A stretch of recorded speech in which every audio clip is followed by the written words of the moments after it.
Mesdames, Messieurs, bonsoir et merci d'avoir pris ce rendez-vous de l'information. Dans les titres de ce soir, des Nigériens aperçus sur le site de la station terminale WAPCO à Sémé-Kodji sont actuellement dans les mailles de la police. Une enquête est ouverte. Vous entendrez le procureur spécial de la République à ce propos dans ce journal. L'Institut national de la femme a organisé hier à Cotonou une table ronde afin de mobiliser les ressources nécessaires pour l'atteinte de ses objectifs d'ici 2030. Le point est à suivre dans un instant. Un sommet des chefs d'État de la communauté économique et des États de l'Afrique de l'Ouest CEDEAO est prévu à Abuja le 7 juillet prochain. Vous en saurez davantage dans ce journal. Voilà pour le sommaire.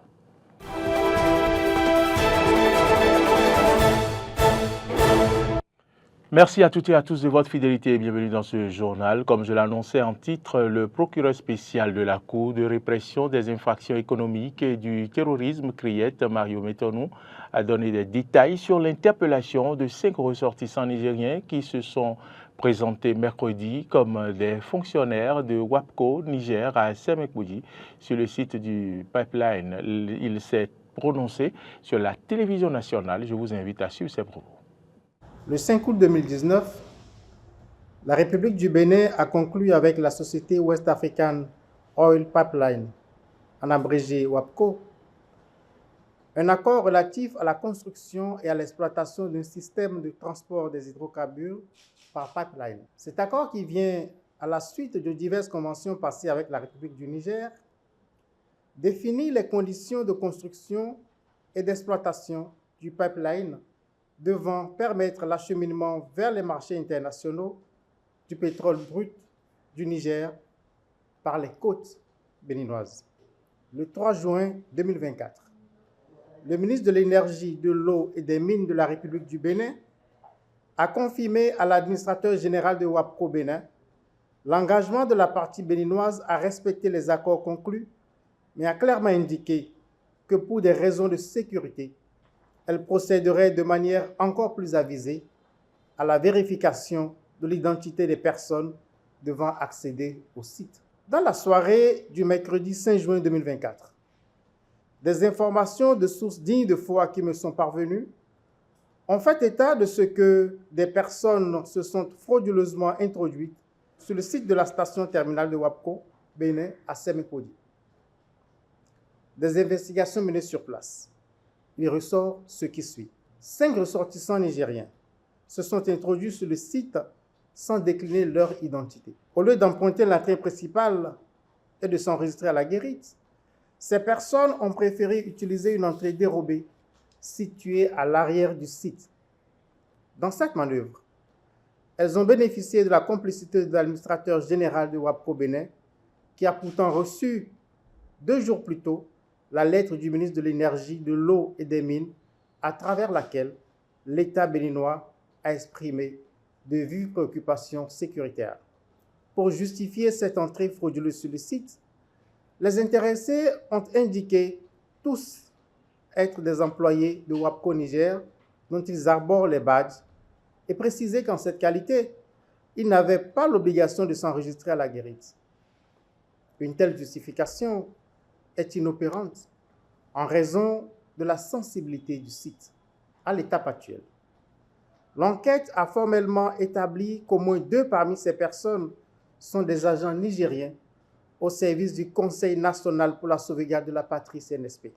Ces personnes se sont fait confectionner pour la circonstance de faux badges d'employés de WAPCO Niger. Les investigations se poursuivent pour déterminer les motivations réelles des mises en cause, dans un contexte où des informations récurrentes font état de la planification d'atteinte à la sécurité de l'État du Bénin. Je ne manquerai pas, s'il y a lieu, de vous apporter de plus amples informations sur l'évolution de cette enquête. L'Institut national de la femme a organisé hier à Cotonou une table ronde. Objectif, mobiliser les ressources nécessaires pour la mise en œuvre de son plan stratégique de lutte contre les violences basées sur le genre. Clément Sonocoin pour le compte-rendu. L'Institut national de la femme ambitionne de devenir d'ici 2030 une institution moderne et innovante reconnue pour la pertinence de ses actions dans la promotion du leadership féminin. Pour y arriver, l'institution a élaboré avec le concours du PNUD un plan stratégique pour la période 2024-2028. Ce plan est axé autour de 5 principales orientations. Contribution à l'amélioration de la teneur et de la mise en œuvre des politiques nationales de lutte contre toutes les formes de discrimination et de violence à l'égard de la femme et de la fille, amélioration du leadership de la femme et de la fille, renforcement de la coordination et de la synergie des interventions de lutte contre toutes les formes de discrimination et de violence à l'égard de la femme et de la fille, renforcement de la prise en charge holistique des victimes et la mise en place des capacités opérationnelles de l'Institut national de la femme. Le représentant résident du Programme des Nations Unies pour le développement PNUD, en qualité de chef de file des partenaires techniques et financiers, a félicité l'Institut national de la femme et le gouvernement pour leurs engagements pour la promotion de la femme béninoise. Quant au résultat de ces assises, il se veut rassurant. Je suis convaincu que ce table ronde sera un catalyseur pour des actions décisives et des avancées significatives. Ensemble, nous avons le pouvoir de faire une différence substantielle, que nos échanges soient riches, constructifs et porteurs d'espoir. L'initiative permettra de faire de la protection et de la promotion de la femme et de la fille béninoise une réalité. À en croire Maître Huguette Bokpenyakadja, présidente de l'Institut national de la femme, cette table ronde s'inscrit dans une perspective de dialogue circulaire, dynamique, inclusif et collaboratif autour d'une cause commune, celle de la lutte contre les violences basées sur le genre. Nous voici.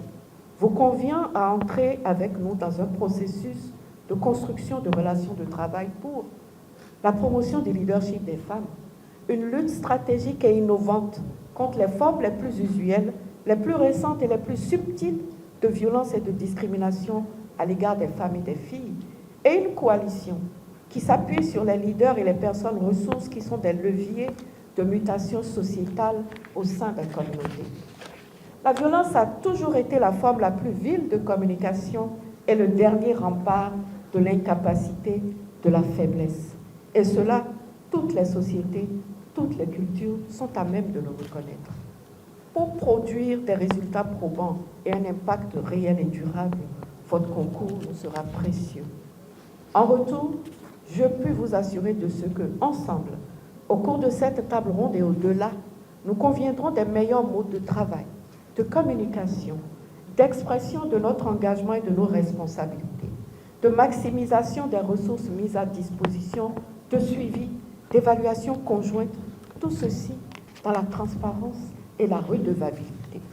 La séance a réuni les acteurs nationaux et internationaux de promotion du leadership féminin et de la défense des droits de la femme et de la fille. Entamée à Cotonou depuis mardi, la tournée gouvernementale de reddition de comptes s'est poursuivie mercredi dans la 15e circonscription électorale sur l'esplanade du nouveau marché de PK3. Comme ce fut le cas pour les étapes précédentes, les émissaires du gouvernement ont informé les populations des réalisations du gouvernement depuis 8 ans. Suivez.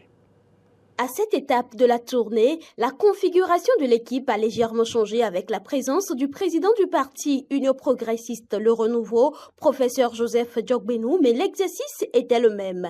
Présenter à l'assistance les réalisations du gouvernement de la rupture depuis 8 ans dans tout le Bénin en général et à Cotonou en particulier. En plus de toutes les réalisations dont elle a déjà bénéficié, la population d'Apapa disposera dans les mois à venir de l'eau courante à plein temps. Ici, l'eau courante n'est pas si courante dans les robinets. Mais je veux vous dire que ceci est connu et ça s'explique essentiellement par le fait que l'eau qui vient à Papa, c'est l'eau qui vient de la 16e circonscription. C'est une partie de l'eau qui vient de Calavi. Donc, à Papa, ici, nous sommes à la 15e circonscription, nous sommes au bout de la chaîne. Et c'est ce qui fait que, avant que l'eau n'arrive ici, il y a une partie qui s'est déjà évaporée, il y a une partie qui est un peu perdue. Le gouvernement a décidé de résoudre ça en faisant venir de l'eau directement à Kwakwa. Donc le 11 juin, dans quelques jours, la semaine prochaine, nous allons lancer le grand projet qui va amener l'eau directement à Kwakwa. Les travaux vont durer 1 an et dans 1 an, vous aurez de l'eau comme dans la 16e circonscription. Prenant la parole, les populations ont reconnu les efforts du gouvernement, mais estiment que la persistance de la cherté de la vie semble noyer ces efforts-là. En réponse, le ministre d'État chargé du développement est revenu sur les actions menées dans ce sens et rassure que le prix du maïs va complètement baisser les jours à venir. Et le gouvernement n'est pas resté les mains croisées. Il a fait 2 choses. La première chose, c'est de subventionner justement certains des produits qui viennent de l'extérieur. Nous avons subventionné la farine de blé. On a fait la même chose pour l'huile, l'essence dans les stations, le gasoil. Si vous regardez, surtout si vous voyagez dans les pays voisins, vous savez que le carburant coûte moins cher ici que dans les pays voisins. Bien sûr, sauf au Nigeria. Et ça, c'est une décision du gouvernement qui a mis des subventions pour permettre que les prix restent à ce niveau. Et pour les autres populations, parce que ici, vous n'avez pas beaucoup d'agriculteurs, mais là où il y a les agriculteurs, ils savent que nous avons mis des dizaines de milliards pour que l'engrais coûte moins cher. Pour le maïs, si vous regardez les prix, il y a quelques semaines, le maïs coûtait plus de 400 francs. Ça coûtait même jusqu'à 450 francs le kilo. Aujourd'hui, le prix du maïs a baissé. La question de l'emploi des jeunes n'a pas été occultée au cours des échanges. Vu le chemin parcouru depuis 2016, l'espoir est permis, a conclu le ministre Abdoulaye Biotchadé qui a conduit la délégation. À la fin de cette séance, nous avons recueilli pour vous quelques impressions des participants. Suivez plutôt. Bon, je trouve que ça a été une très belle initiative plutôt. Il le fallait et il ne faut pas s'arrêter en si bon chemin. Il faudrait que le gouvernement communique avec les populations, que les populations puissent s'exprimer pour demander ce qui est amélioré. Parce que c'est aussi cela. Et parfois, les ministres n'ont pas le courage de dire au président ce qui est amélioré parce qu'il a déjà fait beaucoup de choses. Mais si c'est les populations qui l'expriment, ben, ils auront le courage de le dire et c'est surtout ce que j'ai retenu. Aussi, je voudrais appeler les populations à la patience. Paris n'a pas été construite en une seule fois. Mais le plan de développement du Bénin, c'est jusqu'en 2060. J'ai foi que nous serons tous vivants jusqu'à cette époque-là. Un bon début a commencé, mais il faut que le gouvernement travaille à améliorer le quotidien des Béninois. Tout le monde dit la vie est chère, ils ont faim, c'est vrai. Mais vous conviendrez avec moi qu'un père qui a construit sa maison ne nourrit plus aussi bien sa famille comme il le faisait. Mais c'est pour un temps. Il ne faudrait pas que ça dure trop longtemps. C'est excellent. L'initiative est vraiment louable. Et s'il fallait recommencer, il fallait faire ça plusieurs fois. Cela pourra dissiper les malentendus qui sont sur le terrain. Pour ceux qui croient que le gouvernement ne fait rien. Effectivement, ici au Bénin, nous sommes habitués à parler beaucoup autour de ce que nous faisons. Alors que il est dit, celui qui fait n'a même pas besoin. Il n'a même pas besoin de faire du bruit. Celui qui est derrière sent déjà ce qu'il fait. Autrement dit, le gouvernement du président Talon fait beaucoup. Même les aveugles voient. C'est ainsi aussi que les sous-entends, nous ne pouvons plus. Je ne pense pas que... Bon, nous allons vraiment regretter le départ du président Talon. Parce que moi, je suis né il y a longtemps, mais nous n'avons pas constaté un tel gouvernement. Ça dit, ce gouvernement, il ne parle pas, il ne fait pas du bruit, pas de première pierre qu'on pose, mais le travail se fait méthodiquement. Et il me semble même que c'est des gens qui réfléchissent à notre place. Sans rien dire, ils sentent ce que le bas peuple veut. Vous voyez, là où nous sommes ici, moi je suis d'accord pas. Ici, c'est un grand bas-fond. Personne ne peut penser que sitôt on peut avoir un espace de ce genre. Et c'est-à-dire les exemples sont légion. Allez-y voir au Ciné Concorde, au Mocline, et un peu partout. Vraiment, c'est un truc qui est très bon. C'est un bon passage de l'équipe gouvernementale.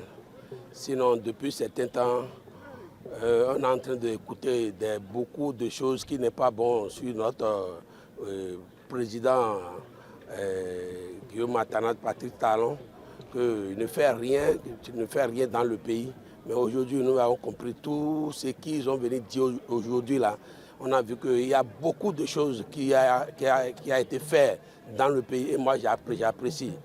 Surtout moi, mon quartier. Moi, mon quartier, je ne sais pas que moi, mon quartier peut-être à part de demain va être ce mauvais quartier aujourd'hui. À part de demain, c'est un quartier que les gens fuient. Si on a pris pour y aller à part de demain, les gens fuient d'aller à part de demain. Mais aujourd'hui, maintenant, à part de demain, un quartier maintenant que les gens cherchent même à acheter du carré chez nos gens. Sinon, je vais dire au président d'encore foncer sur son travail, de ne pas regarder derrière, de regarder devant. Une note sportive avant la page internationale, après avoir perdu contre les Bafana de l'Afrique du Sud sur un score de 2-1 et fait match nul face aux Crocodiles du Lesotho lors des premières et deuxième journées des éliminatoires de la Coupe du Monde 2026. Les Guépards, footballeurs du Bénin, ont gagné hier le match de la troisième journée. L'unique but a été inscrit à la 37e minute par Dodo Doku. Une deuxième victoire pour le sélectionneur franco-allemand Gernot Rohr après celle obtenue sur tapis vert. Les Guépards du Bénin se repositionnent ainsi dans le groupe C. Le 10 juin prochain, la formation béninoise jouera contre la sélection nigériane en Côte d'Ivoire lors de la 4e journée de ces éliminatoires. Hors de nos frontières à présent, Communauté économique des États de l'Afrique de l'Ouest, CEDEAO, il est prévu à Abuja le 7 juillet prochain une réunion alors que le retrait des pays de l'Alliance des États du Sahel continue de faire débat au sein de l'instance désormais fragilisée. Tout cela dans un contexte, dans une pression d'exercice ou d'exercer notamment exercée par l'Union africaine sur les transitions en cours dans la région. Le point avec nos confrères de RT France. Les forces de l'extrême droite pourront-elles renforcer leur position? C'est l'une des principales intrigues de ces élections européennes. Selon les prévisions, le groupe de la droite conservatrice, PPE, devrait obtenir le plus grand nombre de sièges. Le groupe social-démocrate conservant probablement son rôle de deuxième force, mais avec des résultats moindres que lors des élections précédentes. En cause, la montée en puissance des partis de l'extrême droite. Contrairement à leurs adversaires de gauche, ils prônent le renforcement du rôle des institutions nationales et adoptent une position modérée à l'égard de la Russie. Leur ascension est particulièrement sensible en France. Avec 33% des intentions de vote, le Rassemblement national dépasse largement son adversaire macroniste Valérie Ayé, censé recueillir 16% des voix selon les sondages. Un revers majeur pour le chef d'État français qui, faute d'autres moyens, passe au chantage. Il n'y a jamais eu une élection européenne aussi importante que celle-ci. Parce qu'il y a la guerre en Europe, parce qu'il y a le changement climatique, parce qu'il y a l'intelligence artificielle, parce qu'il y a ce nouveau modèle de croissance à faire et de prospérité. Parce que aussi notre démocratie est menacée par les extrêmes qui montent. Et quid des défis énergétiques, la crise migratoire ou encore la stagnation économique? Emmanuel Macron continue de jouer la carte de l'Ukraine à l'approche des élections européennes. Ses adversaires ne manquent pas de le remarquer. Bon, la réalité, c'est qu'avec le Rassemblement national qui s'intéresse à la France et aux Français, à leur avenir et à leur vie quotidienne. Emmanuel Macron a instrumentalisé l'Ukraine depuis d'ailleurs 2 ans en réalité. Il l'a fait pendant la campagne présidentielle. Il continue à la faire presque jusqu'à la nausée. C'est gênant. Outre le Rassemblement national en France, plusieurs autres partis de droite sont en tête des intentions de vote, comme le Fidesz en Hongrie ou le FPE en Autriche. Les Frères d'Italie, parti de la première ministre italienne, pourront se mettre à la tête de la liste nationale. Dans ce contexte se pose la question de la future présidence de la Commission européenne. Ursula von der Leyen pourrait-elle conserver son poste ? Pour cela, elle devra probablement, et contrairement à ses principes, nouer un partenariat avec les forces d'extrême droite, ce contre quoi met en garde le leader allemand. Il est clair pour moi que lorsque la prochaine commission sera formée, elle ne doit pas être basée sur une majorité qui a également besoin du soutien des extrémistes de droite. Comment expliquer cette montée en puissance des partis de droite? Par les erreurs des dirigeants européens, le prix de l'énergie, l'économie au ralenti? Au lieu de s'expliquer devant l'électorat, les élites européennes pointent du doigt leur bouc émissaire favori, la Russie. À les entendre, c'est elle qui voudrait à tout prix déstabiliser l'Europe et intervenir coûte que coûte dans les élections. Le Premier ministre belge affirme avoir découvert un réseau entier d'ingérence. Les services de renseignement belges ont confirmé l'existence de réseaux d'ingérence pro-russes menant des activités dans plusieurs pays européens ainsi qu'ici, en Belgique. En lieu et place donc de cet élément sur la CEDEAO, vous avez suivi une analyse sur la Russie. Nous y reviendrons dans nos prochaines éditions. Merci à toutes et à tous de nous avoir suivis. C'est ici que se referme ce journal. L'information, vous le savez, continue sur nos différentes plateformes, YouTube, Facebook, Twitter et sur notre site internet www.belen-iden.tv. Bon week-end à toutes et à tous. Salut.